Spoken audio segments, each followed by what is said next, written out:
Pardon, monsieur? Est-ce que vous pouvez m'aider ici, s'il vous plaît? D'accord, c'est quoi? Ce sont des estimates ou quoi? Et ils sont les exercices. Ah, ok, d'accord, les limites.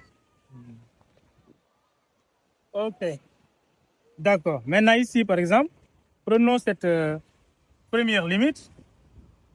Attends, je vais prendre une feuille vierge pour que tu puisses voir correctement. Donc là, on a limite quand n tend vers plus l'infini de 3 à la puissance n plus 5 sur 2 à la puissance n moins 3.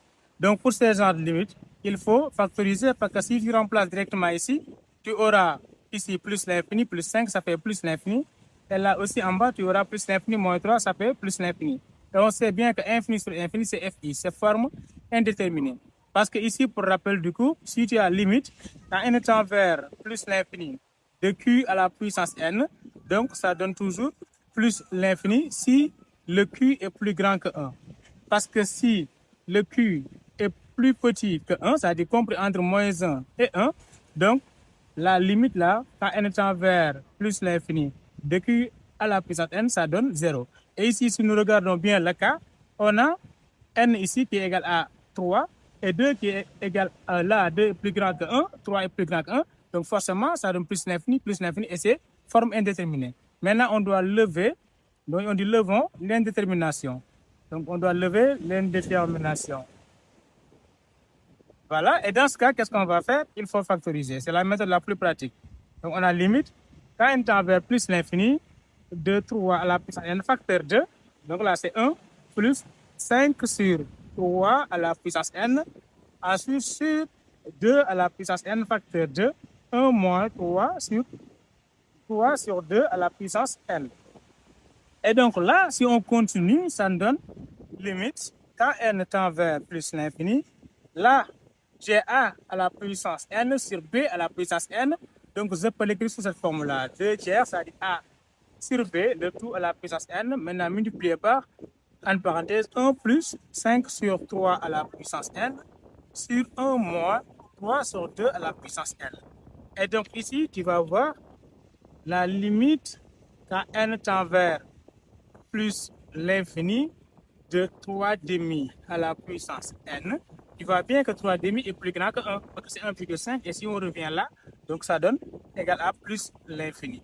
Et après, on va dire, là, la limite quand n tend vers plus l'infini est de tout ce qui reste, 1 plus 5 sur 3 à la puissance n, sur 1 moins 3 sur 2 à la puissance n. Et réel sur infini, ça donne 0, parce que ça, c'est infini. Donc 5 sur infini, ça donne 0. 3 sur infini, ça donne 0. Donc tu as 1 sur 1, et donc c'est égal à 1. Et donc les deux là, tu vas dire par produit, on a, voilà, la limite quand n tend vers plus l'infini de la fonction, puis n peut-être, donc ça donne plus l'infini. Voilà, j'espère que tu as compris. Et donc on va continuer sur l'autre. N'est-ce pas, vous suivez quel programme? Ah, ok, d'accord. Voilà, parce que ici, c'est à peu près la même chose en tout cas. Donc on va dire limite quand n tend vers plus l'infini. Et ici, on a vu qu'on a 2n carré plus 5n. Donc là, voilà, donc ici, pour cette limite, là, on a quoi? Limite quand n tend vers plus l'infini de 2n carré moins 5n plus 6 sur n plus 3. Même chose si on remplace ici, déjà le n par plus l'infini, tu verras ici que tu as plus l'infini moins l'infini. Déjà, ne serait-ce qu'en haut, tu as forme indéterminée. Et après, tu as sur infini, ce qui ne fait que confirmer la forme indéterminée. Donc ici, on doit lever l'indétermination et pour cela, il faut factoriser. Donc on fait limite quand n tend vers plus l'infini. Et là, on factorise par le monome le plus haut degré, c'est-à-dire par n carré. Là, on a 2 moins 5 sur n, parce que c'est 5n sur n carré, mais on simplifie, ça fait 5 sur n, plus 6 sur n carré. Maintenant, sur n facteur de 1 plus 3 sur n. Et donc, après, on peut simplifier ce carré-là avec ce n. Par exemple, ici, il nous reste la limite par n tend vers plus l'infini de n facteur 2, 2 moins 5 sur n, plus 6 sur n carré sur 1 moins 3 sur n. Et voilà, donc là, on va dire limite quand n tend vers plus l'infini de n est égal à plus l'infini. Ensuite, limite quand n tend vers plus l'infini de 2 moins 5 sur n plus 6 sur n carré, le tout sur 1 moins 3 sur n égale. Et là, tu vois que réel sur infini, ça fait 0. Donc là, c'est 0, 0. Là aussi, 0. Donc on a 2 sur 1 et ça fait 2. Et ici, on va dire donc par produit,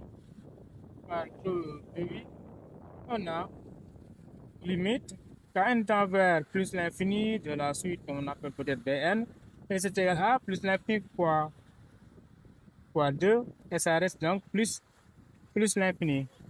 On a les racines carrées. Donc là, on a la limite quand n tend vers plus l'infini de racine carrée de n carré moins 4n plus 5. Et donc là, même chose à peu près, parce que si tu remplaces là par plus l'infini, là par plus l'infini, tu auras fi. Parce que quand on a plus l'infini moins l'infini en somme, donc ça donne forme indéterminée. Du coup, on lève l'indétermination et pour cela, on factorise. Donc limite quand n tend vers plus l'infini de racine de n carré facteur de 1 moins 4 sur n plus 5 sur n carré. Voilà. Donc ici, on a racine de a fois b, c'est racine d'a fois racine de b. Donc là, ça nous donne limite quand n tend vers plus l'infini de racine de n carré qui nous donne n fois la racine carrée de 1 moins 4 sur n plus 5 sur n carré. Et donc là, on va dire limite quand n tend vers plus l'infini de n, ça fait plus l'infini. Limite quand n tend vers plus l'infini de racine carrée de 1 moins 4 sur n plus 5 sur n carré est égal à, donc réel sur l'infini c'est 0, donc c'est égal à racine de 1 qui est égal à 1. Et on va dire ici aussi par produit. Donc par produit, donc la limite quand n tend vers plus l'infini de Wn, si on l'avait appelé comme ça. Donc là, tu vois bien que ça donne plus l'infini.